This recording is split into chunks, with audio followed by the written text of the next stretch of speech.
Well, thank you guys for being on this morning. We're going to be continuing our discussion regarding this ethical relativism. Um, I have enjoyed your discussions about this, and it's been real helpful in the process. So I've enjoyed what you all have had to say. So hopefully we'll be able to continue along that lot today. So let me go on and make sure that I've got this ready to share. 1 second. We're continuing chapter 3, right? On ethical relativism. Yeah, make sure.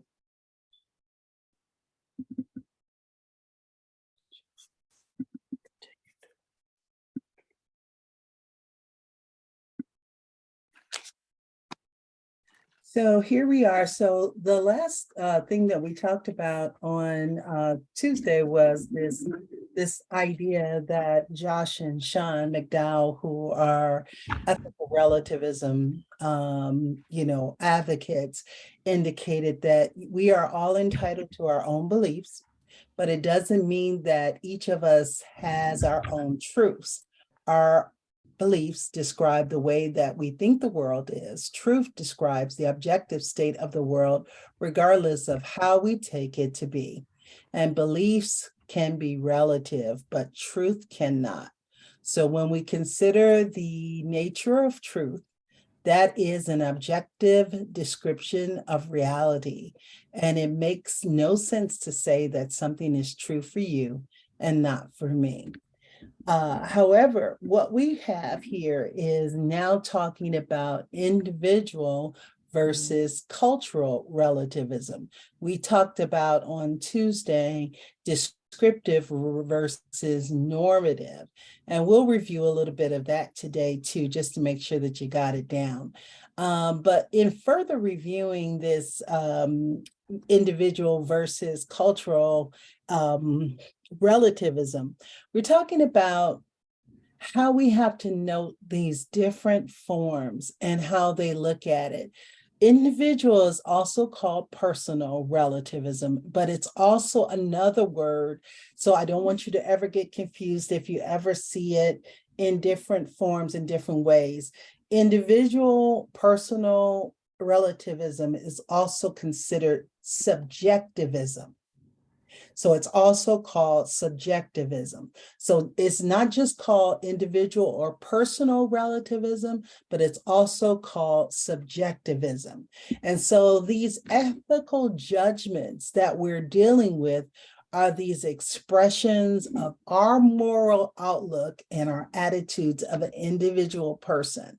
Remember, we started at the very beginning talking about how we all have our level of ethics, that which we develop from our religion, that we develop from the law, from aesthetics, where we develop from our home, from our neighborhoods, our communities, and we also develop it from the customs of where we are.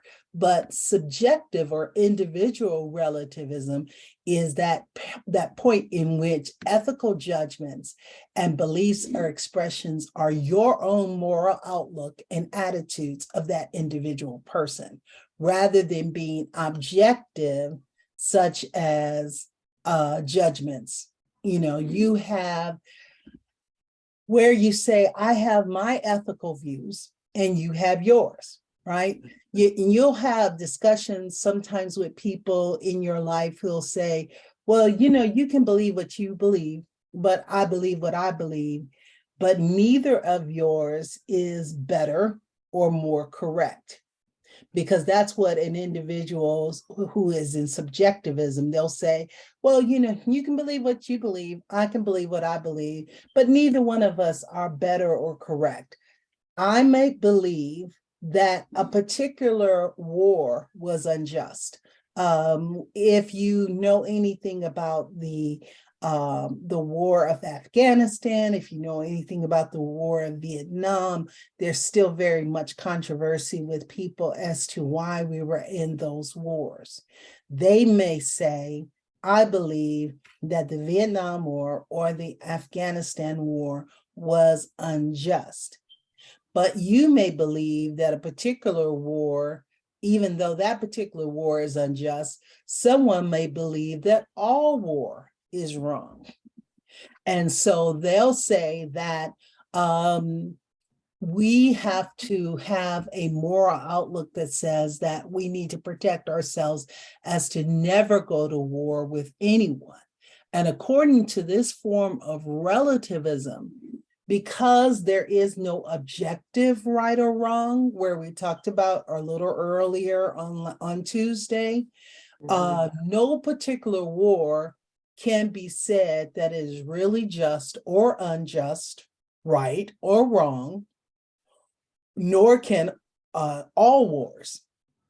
So that's what we're talking about in terms of relativism, where you're saying that there cannot be a specific justice or injustice for a particular war or a particular idea or a particular anything else, is that your idea is your idea, my idea is my idea, your beliefs are your beliefs, my beliefs are my beliefs, yours are not any better than mine, and yours are not any better than you, and then mine are not any better than yours.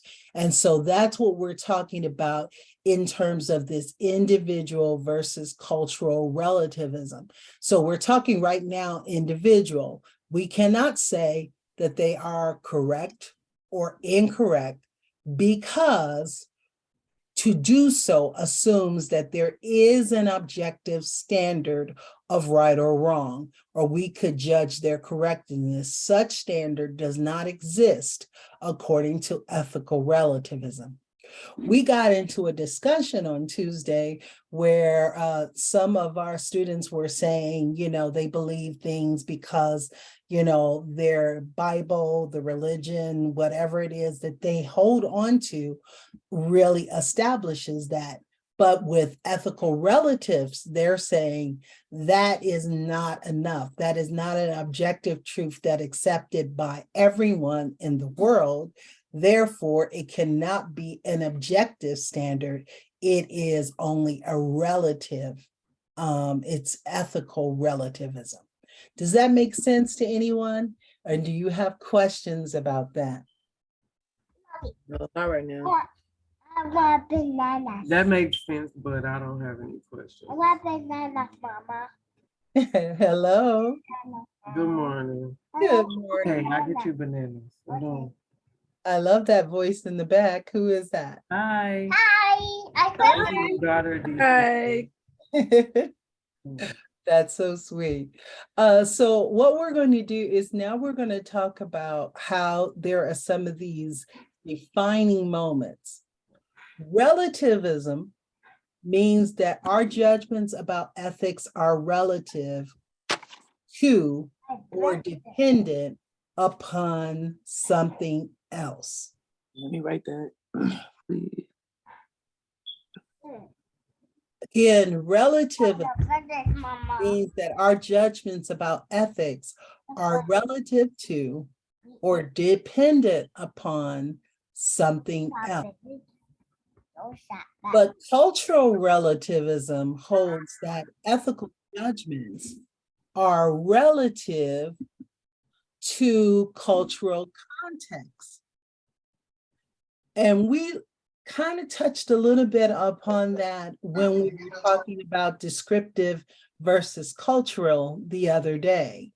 Because when you're talking about cultural context, relativism for us would say another country or another culture or another ethnicity has the right to have their own judgments, their own ethical standards based upon what they believe and what they have been trained or understand to do.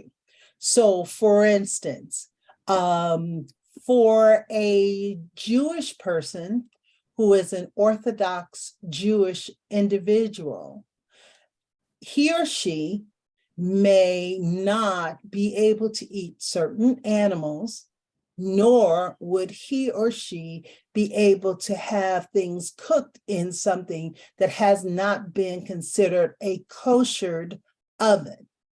And so they have to have those things. If they move into a new place, they have to have that oven completely blowed out and make sure that everything is, that's been in that oven has been taken care of. Then they have to have a rabbi come in to bless that particular, instrument as well.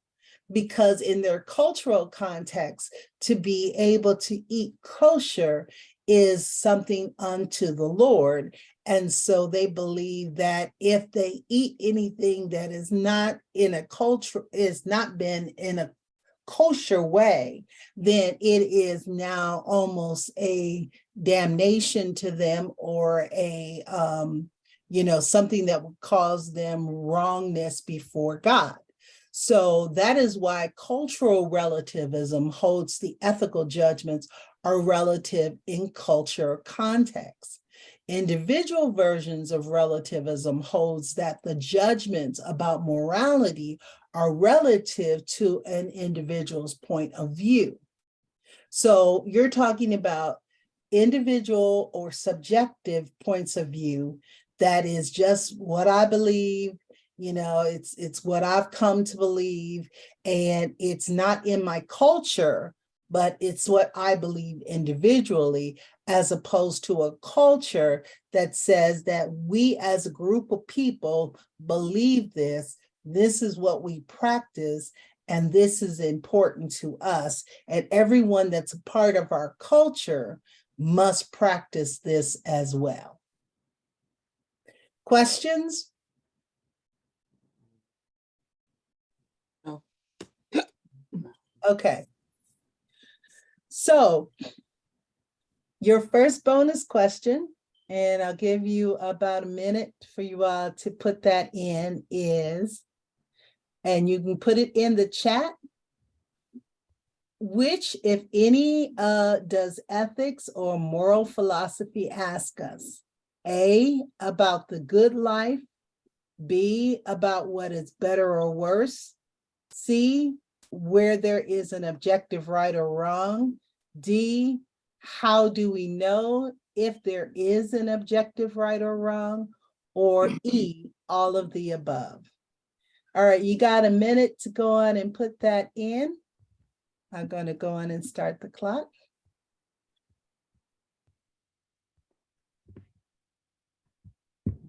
What?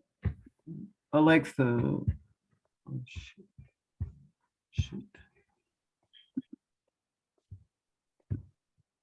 Turn the alarm off. I'm sorry. You turned mine off too. Thank you. My bad. I want to say whether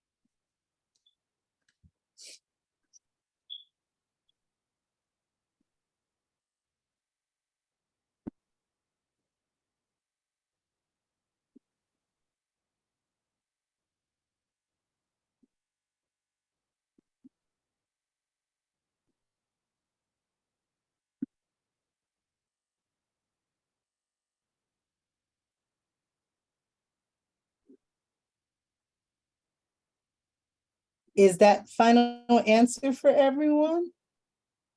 Yes. Yes. say E, but Okay. Chris, I'm glad you changed your answer. What were you saying, Deandra?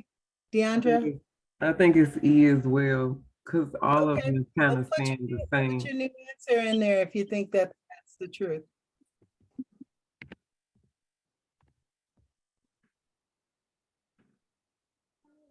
Yes. Okay, very good. You It get your is, house the rules. answer is E. It's all of the above, guys. It's all of the above. So very good. You all have an extra 10 points. I'm sure that you can use those toward a test or an assignment. It's always good to have those extra bonus questions. All Yes, right. they were. Very good. But remember this, and this is something that's important because you're not going to just see this now, but you're going to see it again. When you have, if there's a question about ethics or moral philosophy that it asks us all those four things about the good life, what is better or worse, whether there's an objective right or wrong, and how do we know that there's an objective right or wrong. So that's bonus question number one. Good job, Yasmin, Chris, DeAndre, and Brittany. Well, welcome, Dominique. All right. So let's move on to strong and weak relativism. One of the things that we talk about is that because relativism is such a controversial thing, it's almost kind of a flaky idea where people say, you know, this is really kind of flaky and I don't really know how it can have strength. But a weaker form of relativism is that there are some abstract and basic norms or values that are shared, that have these abstract values, are expressed in different cultures or in different ways. This weaker form of relativism is that thus different cultures may share the idea that life should be valued. For example, they will disagree about what counts as life or what counts as valuing life. So let me give you an example of this weaker version of relativism. So you may say as a culture that in America, we value life. Because when we talk about punishments, when it relates to people who have taken a life, what we normally do is we will assign to them, if they are convicted of that crime, in some states that have capital punishment, they will put on death row. In other states in which there is no capital punishment, they could have life in prison without parole because they value life. We could say as a culture, we value life, right? However, the same group of people who say we value life, you have to question what kind of life do you value or what does it mean to value life? Because this same group of people in the US will eat all kinds of animals who have life, right? Mhm. So we eat our chicken and our beef and our pork, but do we eat our dogs? And do we eat our cats?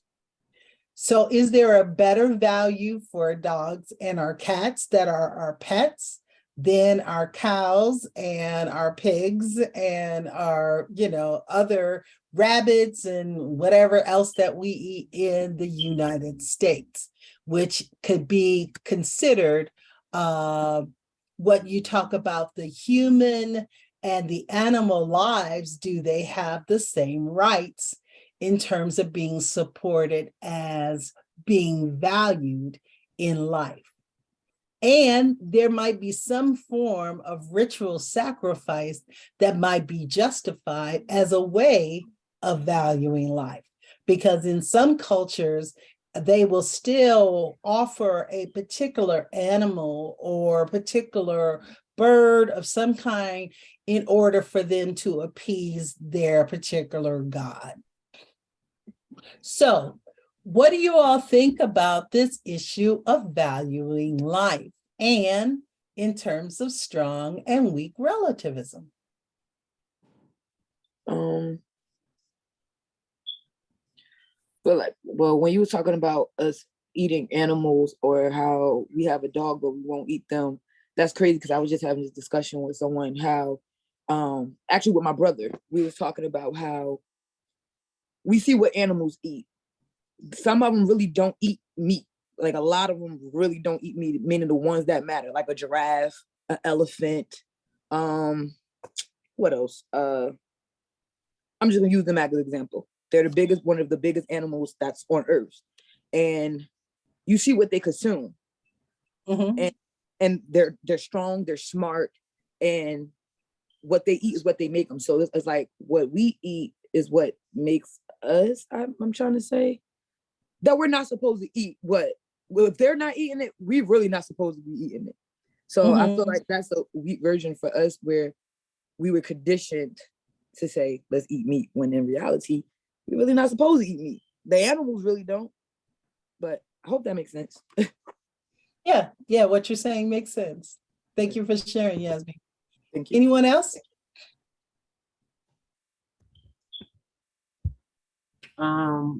I I've been I've been struggling with this meat thing really bad, and eating, and I'm a chef, so I have a lot of people who are saying that, like, about certain things that you eat. So everybody's like switching over to vegan and healthier lifestyles. I don't really necessarily know if it's true. Because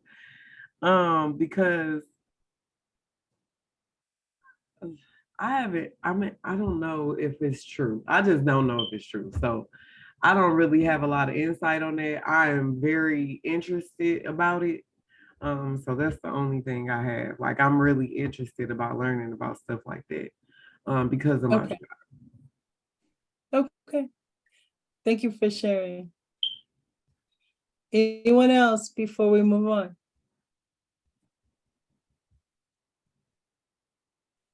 So one version of this kind of weak relativism, which also, and this is important, guys, is that weak relativism is also called soft universalism.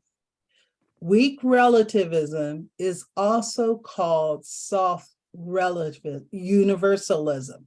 So you don't want to ever see one and think it's not the other. Weak relativism or soft universalism is the same thing, okay?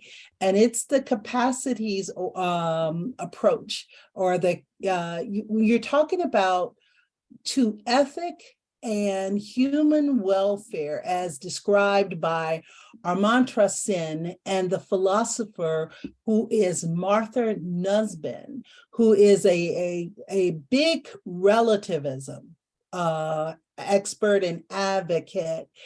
And she maintains that there are certain features of human flourishing and human well-being, including life, bodily health, bodily integrity, and so on.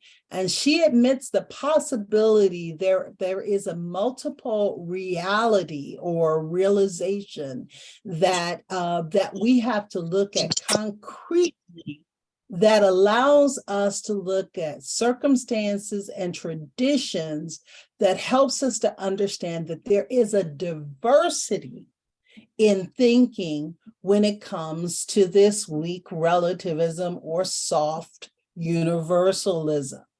One of the things that she talks about is that there is legitimate concerns for diversity, for pluralism, and also personal freedom that is not compatible with the recognition of universal norms.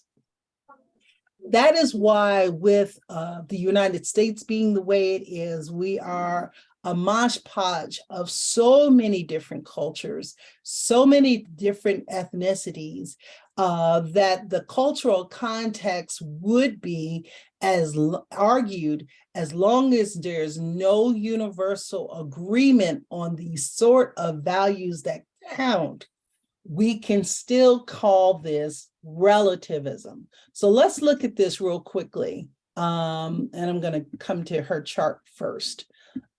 Nussbaum's central capabilities 7 is that there is the idea of relativism in life, in bodily health. That kind of speaks to the question that DeAndre has regarding bodily health, because if you ever look at the news, and I've been alive for a long time now, every couple of years that you'll hear that something is good for you, and then 10 years later, something is bad. Like And these the studies, COVID shot. right, The COVID shot. exactly. So yeah, so COVID shot, it could be it could be coffee was good for you, then coffee was bad. Wine was good for you, and wine was bad. Eating meat is good for you, eating meat is bad. You know, it just comes from culture to culture. So what she has put as essential is that these are things that will always be a key role in what is called ethical relativism. Things about life, things about our bodily health, things about our bodily integrity, because there was a time in which people thought that they had to exercise every day in order for them to stay healthy. Then the scientists came back and said, no, you don't have to exercise every day, but as long as you exercise 3 times a week. And then they said, no, as long as you get 10,000 steps. And then scientists said, no, you have to get at least 7,500 steps a day in order for you to do that. So then she talks about that there is ethical relativism in our senses, in our imagination, in our thoughts, in our emotions, in our practical reason, in our affiliations as it relates to other species and how we relate to them. We talked about the giraffes and the elephants and all of those, how we play, and then control over environment, political, and material. And so as we get into these heavier subjects as the semester goes on, we'll be able to see how there'll be relativism that will come up in some of these ways. And then you'll see some of the other philosophers, like next week when we start talking about those things, that will believe one hard way or another, okay? So I just want to show you this. You're not responsible for this material right here. I'm letting you know that. You'll never see it again, except for just as a reference for yourself. If you're doing, when you're doing your final project, just remembering if you decide a particular way, or if you have a philosophy of ethical relativism in terms of how you're going to defend your topic, then this might be something that's helpful for you. But I'm just letting you know, because I'm always going to be honest with you. You won't see that on an exam. You won't see that on a test. You will see a question about Nussbaum, but it will be something that we will have covered in class. Okay. I wrote it. So let's go with a review of descriptive and normative statements before we move on a little further, just to make sure that we've got that down pat. Descriptive statement gives an account of how the world is without saying it is good or bad. Is that true or false? Anybody? Capital punishment acts or does not act as a deterrent. I'm gonna go with false. I think it's true. And it's not, this is not a test. This is not even a bonus one. I'm just trying to help you guys so that you all will be ready for this week's assignment. I'm gonna go with false. Okay. Anyone else? I'm gonna go with false as well. Okay. Well, let me go on and share with you that that is a true statement. I got it right. Oh man. That's a true statement. As we talked about descriptive, and let me go back to that slide so that we can make sure that we have this all together. Let me go back here. Not saying it like that, but I'm just saying, yeah. That's Yeah. Can you all see the PowerPoint? Let's see. But I ain't even read it. That's okay. That's okay. Let's go back to here so that you guys can see it again. Remember, descriptive ethical relativism describes that as different cultures, one of the variants, sense of morale, the mores, the customs, and the principles all vary from one culture to another. And what one might be conceived as moral by one country may be conceived immoral or illegal in another country. Remember kind of when we talked about that on Tuesday, guys? Yeah. Okay. When we talked about as a descriptive fact, relativism, can you all see this? Appears to be true. Its evidence is that different ideas about ethics at large in the world, what we call descriptive ethical relativism, is factual or descriptive claim that there are different ideas about values, and descriptive claim that values differ depending upon culture and perspective. Okay? So let's go back to where we were. All right. Normative statement expresses an evaluation saying that that something is good or bad, better or worse, relative to some standard or alternative. Is that true or false? I'm gonna say I'm going true again, but I could be wrong. But I'm gonna just say true for this one. Can you say it again for me? Can you see it? Can you see it on the screen? Wait, I think I got the picture in the way. True. Okay, so let me go Now on I and see it. Yep, let me yep, make sure yep. that it's, let me make I sure see that it. it's clear, guys, for you. Can you see it? Yep, I see it. Okay, all right. I'll go with true. True, okay. True.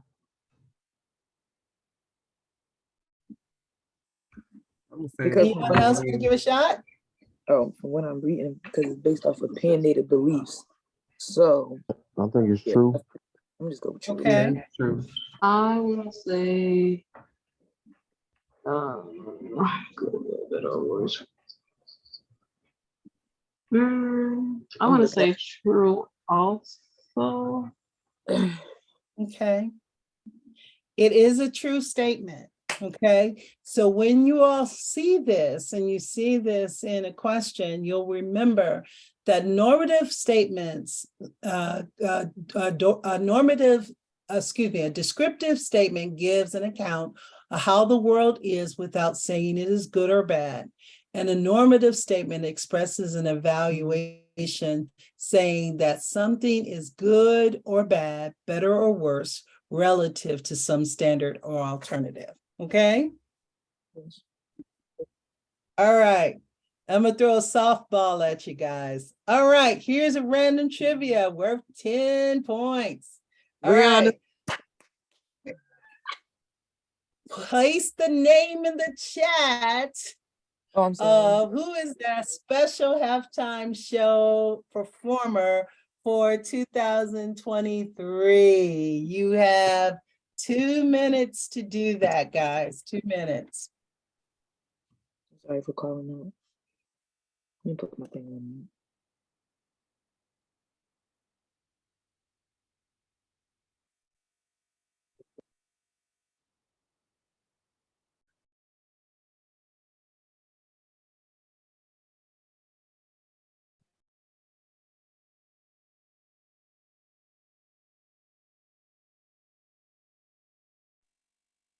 Professor, Mhm.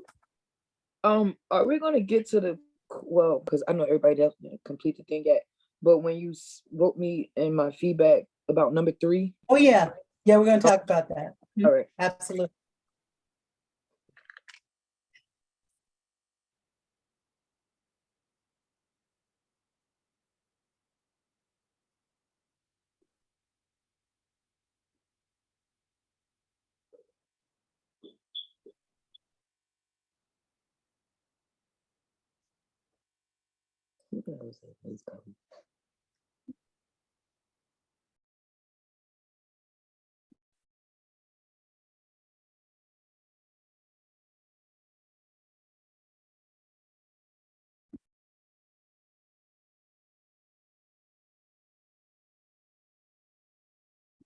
Is it the final answer for everyone? Yes.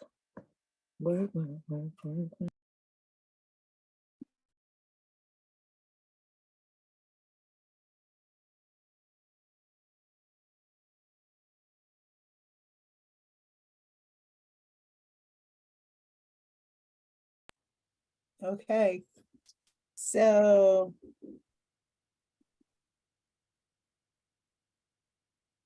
Yasmin has it right. They've been Dominique talking has about it it for the right. longest.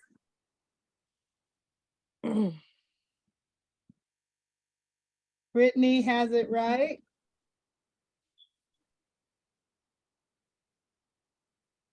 Chris, no, that's not who's the Super Bowl person. And DeAndre, you have it right. It's Rihanna, Chris. It's Rihanna. Yeah, I see now. Okay. No problem. All right. So no worries, because you already got 10 points for that last one. So Chris, that you're doing good. So all right. So 20 extra points for for Yasmin, 10 points for Dominique, 20 for Brittany, 20 for DeAndre. Okay, so let's go on and move on to this area because we don't have a lot left on ethical relativism today. And I want to go back and talk about some other things. So some philosophers in ethical relativism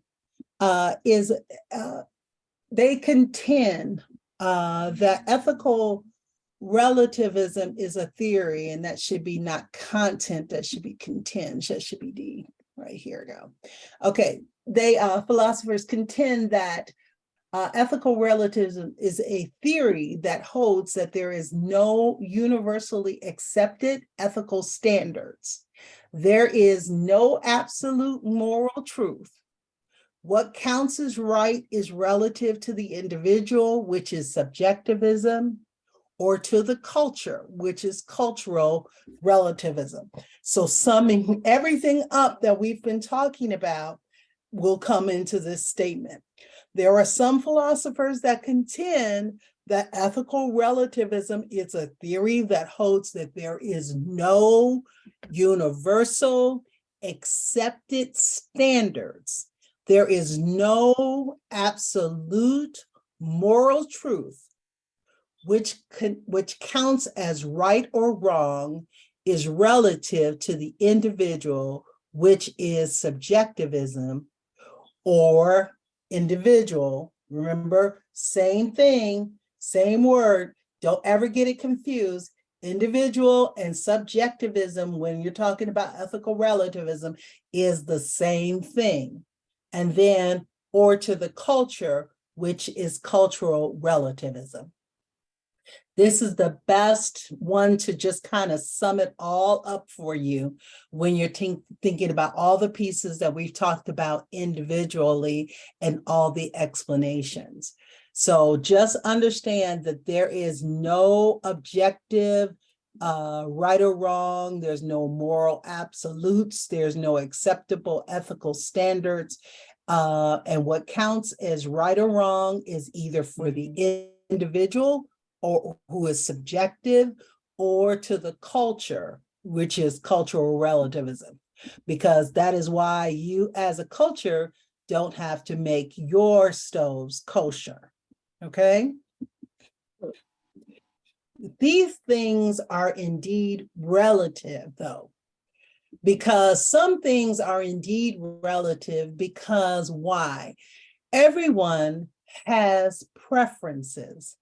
It doesn't matter how you think that you are open-minded, everyone has preferences. Oh, and I'll give you an example. All right, guys, let's look at this. Do you prefer to, if you were asked out to eat, would you prefer steak, a steakhouse? Would you prefer Indian food? Would you prefer Thai food? Would you prefer McDonald's? Or would you prefer Panera's? Honestly, whatever my money looking like at that time, and if Okay. and if someone's taking me out, it's whatever they're, if they say, oh, I'm taking you out, do whatever, you get whatever you want, because that's the type of person I'm in. If I say, hey, let's go out to eat, I'm not asking you to pay because I'm asking you. So it Okay, depends. let's put money aside. We're talking about preferences right now. Oh, the steakhouse. I got expensive taste. Okay. I'm as well. So yeah. All right.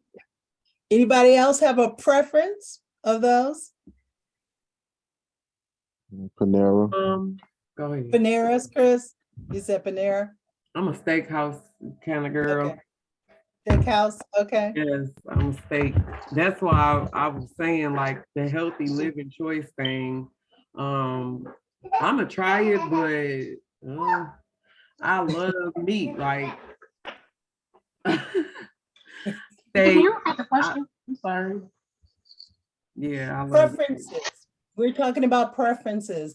If you had a preference, there was no money involved, you were being taken someplace, what's your preference? Would you prefer to go to a steakhouse? Would you prefer to go to Indian food, Thai food, McDonald's, Panera's?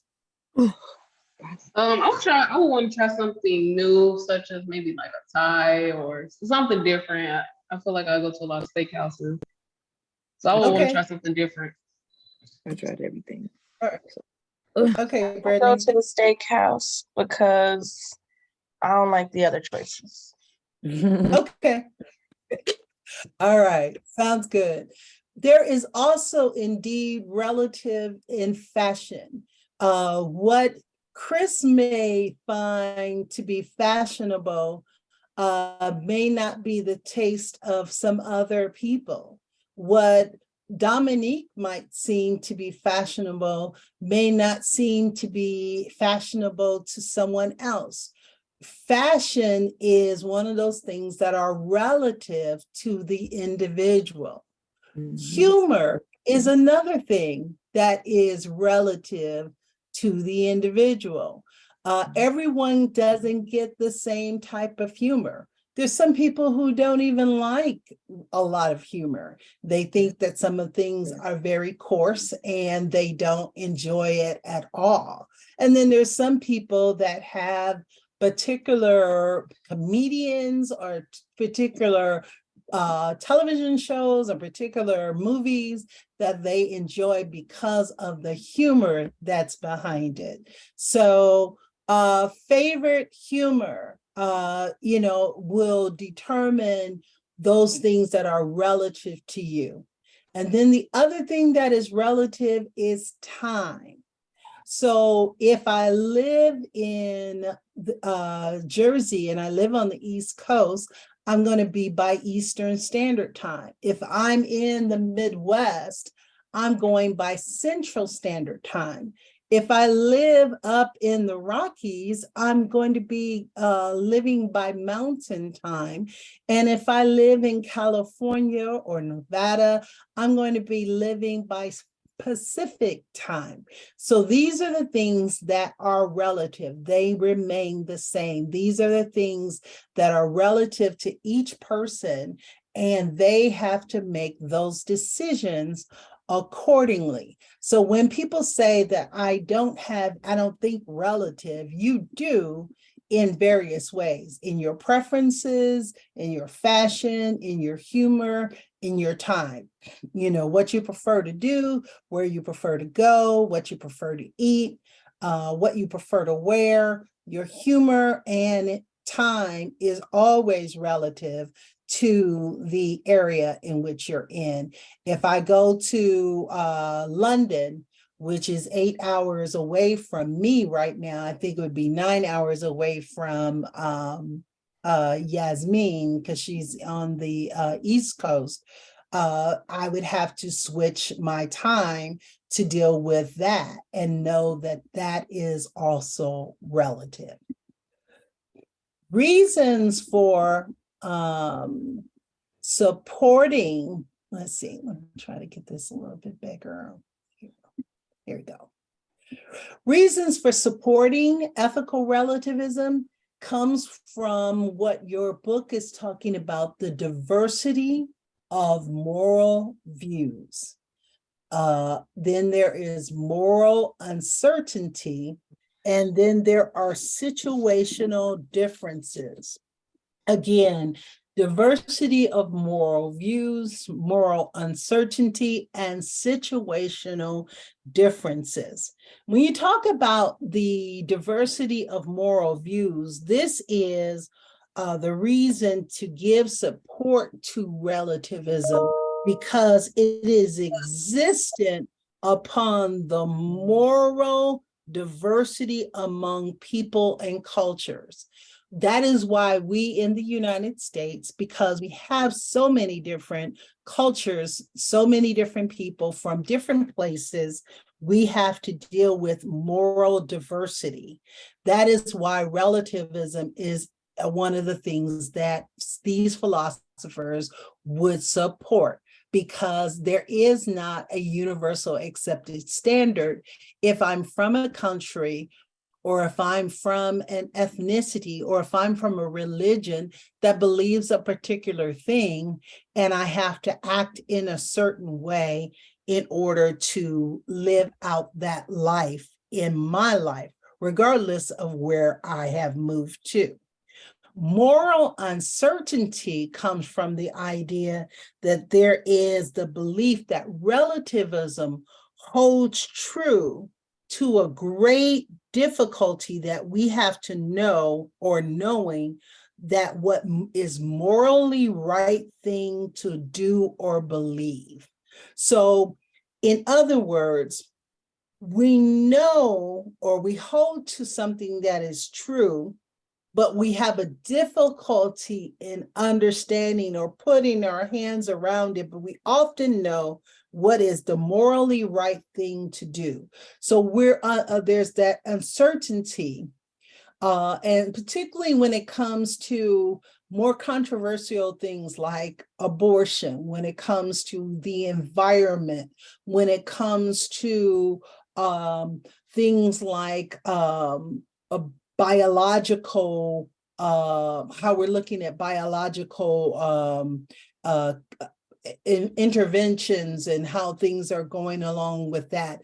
There is moral uncertainty because we really don't know how those things will impact us overall.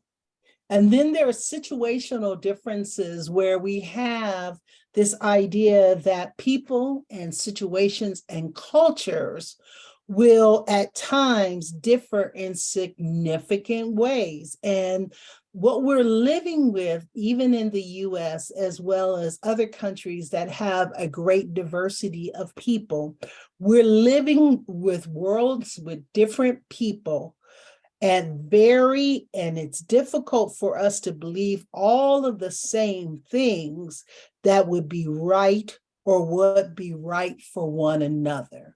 And so that is why we have these reasons, according to those who are advocates for ethical relativism, to support this. The diversity of moral views, that there is moral uncertainty, and that there are situational differences that separate us. I would say that, I would even further say that there's not only situational differences in different cultures, but sometimes just among different people on how we might have been raised or how we might live life or think about life. So the two forms of ethical relativism is your personal or individual relative ethical relativism, which is also called subjectivism. And you look at these ethical judgments and beliefs are the expressions of the moral outlooks and attitudes of individual persons. Social and cultural ethical relativism. The problem, though, for relativism, and this is the thing that we have to always look at wherever we're looking at a philosopher and we're looking at how they look at their ethics, we have to look at the problems too. This poses a problem for relativism. Given our cultural practice, we can simply ask, is it good or is it right? But if so, then being good cannot be the same thing as being a cultural norm. So too, we ask for even for any given preference if it's good, but it doesn't make sense to ask these kinds of questions for fashion or even the preference of ice cream. Because if I'm talking about the preference of ice cream, if I ask you your preferences, you would probably give me a whole variety of differences. So let me ask you a question. What's your preference of ice cream? Just shout it out. Butter pecan. Okay.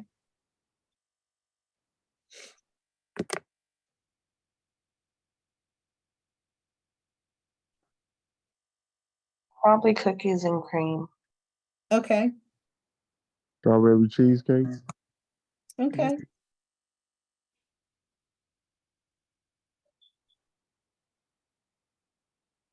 Do you have a preference, Brittany? Deandra, sorry. Are you still with us, ladies? I don't have a preference. You don't have a preference? Okay. Brittany, do you have a preference?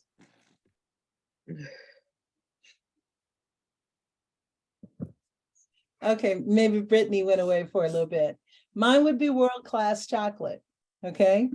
So when you're talking about ethical relativism, it holds that, again, no universal moral principles, but rather all moral principles are valid to culture and individual choice, that it's one impacted by culture, right or wrong culturally, moral norms, different beliefs, and this should be perceptions.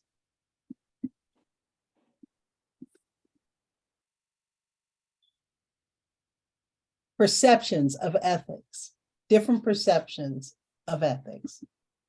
All right, so subjectivism, as we talked about, which is the same thing as individual, is that moral rules established not based upon one's culture, not based upon one's objective value.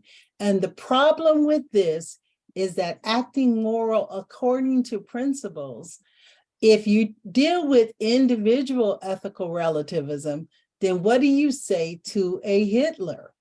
Okay, because based upon his own subjectivism, his own individual ethical reasoning, it was okay for him to extinguish a race of people in Europe. Gandhi, on the other hand, is a peaceful person, But a peaceful person would never go to war, would not believe in any kind of conflict. But when you're being attacked by another group of people, how do you stand with that? The problems of acting moral principles is Donald Trump or, Putin, and how he is looking at the world today. So those are some of the problems that you're going to see in that. Another thing, when you're dealing with cultural ethical relativism, we're talking about Asians and Westerns have different concepts of human rights. They should not intervene with one another's other moral practice. And polygamy is wrong in our Western societies, but not so much in the Middle East and even in some parts of Africa. The ethics of marriage is just a social norm. Do you all understand that? The Yes. difference with social norms is that social norms are developed by various cultures, but in cultures where there are no social norms for a one-to-one marriage, polygamy would not be considered wrong, and we would not have those issues there. A family man, in terms of individual ethical relativism, family man might feel deeply guilty for committing adultery, but a sexual libertarian like Kanye West and now his ex-wife, Kim Kardashian, or Will Smith and Jada Pinkett, they believe that they find an expression in personal freedom as an open marriage. Just why argue about what is right or wrong? Even though, yes, Yasmin. Oh, I was saying, yeah, look at P. Diddy. Yes, and P. Diddy. You're talking about people who believe that even in our social norm, where we believe that there should be one person for one person in marriage, that then you have people who say, no, we believe that there should be an openness in marriage, so we can invite whoever we want into that marriage, and it should be okay by the other spouse. Well, in some cultures, they would consider that to be abhorrent, but in terms of individual or subjective ethical relativism, it is a decision upon that individual. Without beating a dead horse, maintain that the truth is subjective. Understand and maintain that all truth, including morality, is merely a matter of opinion. Ethical subjectivism, truth is it should be a matter. Don't know why that is there. Matter of opinion.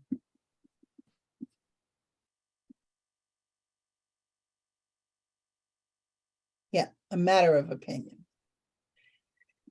Personal opinion. And ethical relativism is that truth is the matter of my culture's opinion.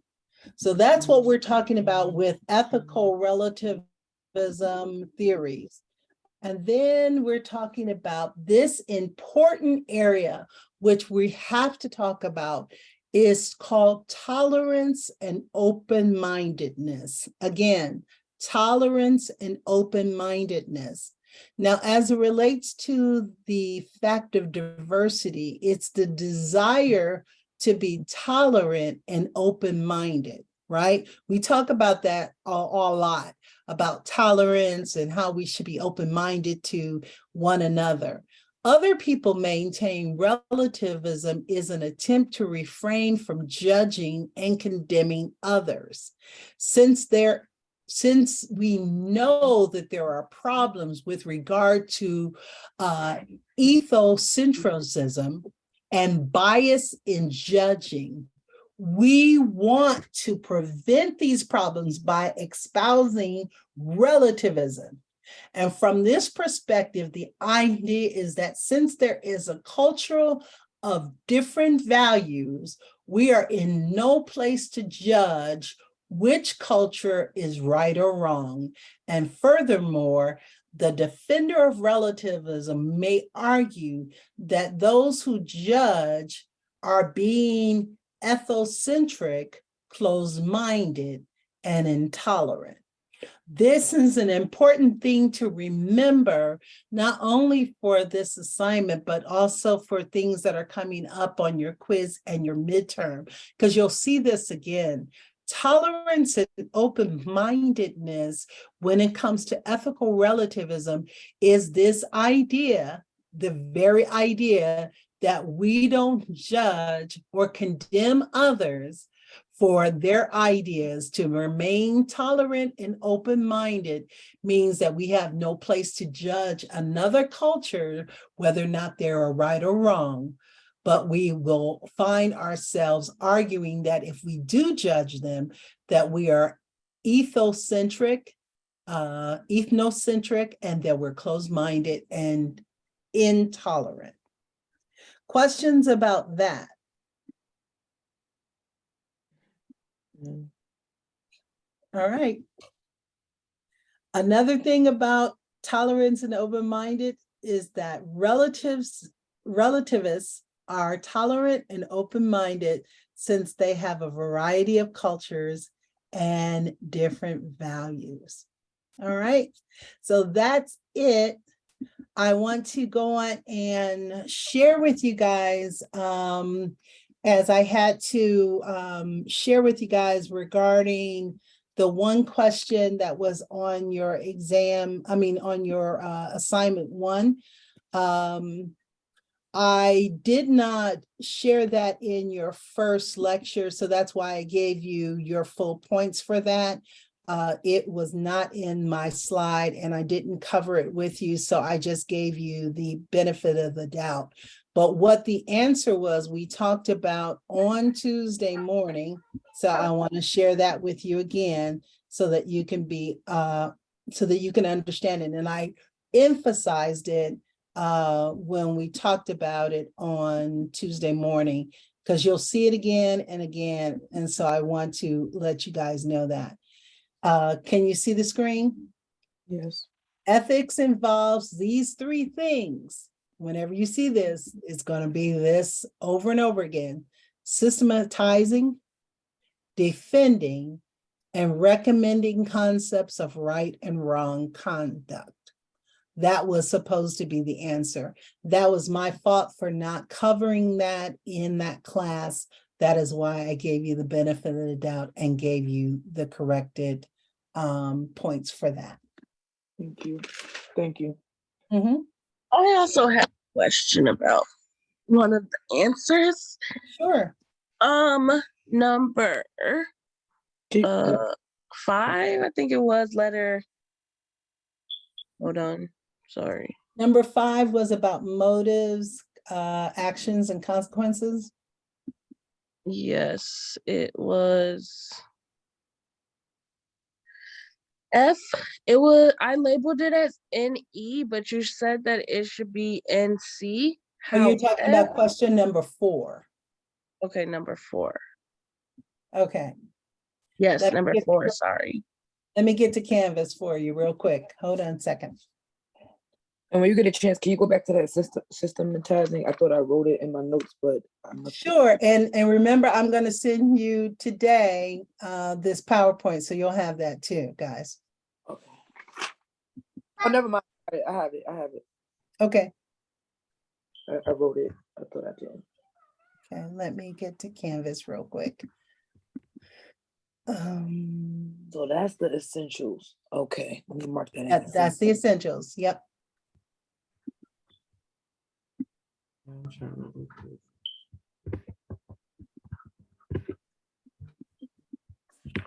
I had to Google that particular answer.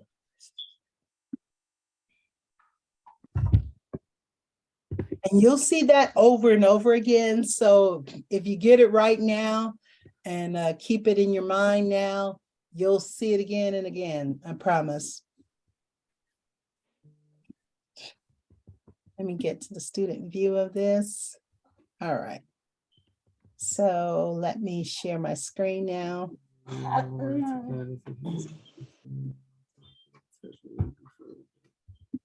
Question 4 and 5 is fine. Okay, and I'm only going to answer your question because we still have some students who are going to be turning in their homework. Oh, sorry. So I'm only going to answer your question regarding this one. So under 4, which one was it? So it was not the letter F. I labeled it as NE, and you said it should be NC. Right. However, I need Mhm. water. sorry, I need water. on the slide Mhm. from week 1, it has examples of normative judgments in ethics could be, and that is under that.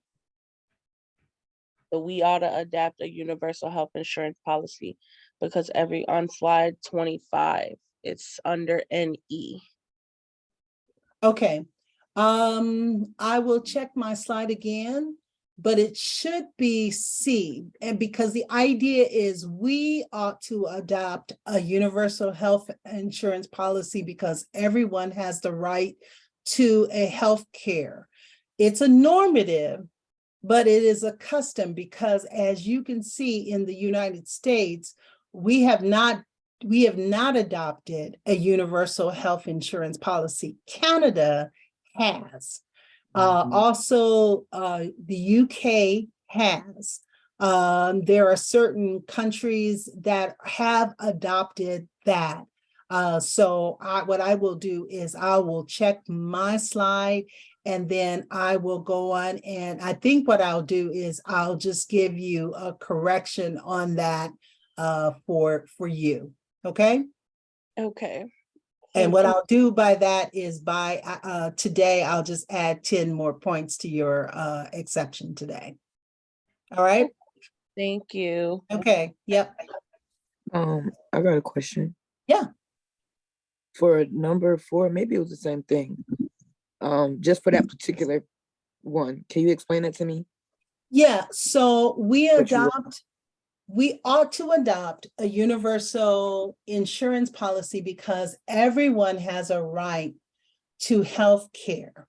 That is, we started with a we as opposed to an I. So this is not an individual ethics. This is for usually a custom or a country or people or politicians to determine what we should do.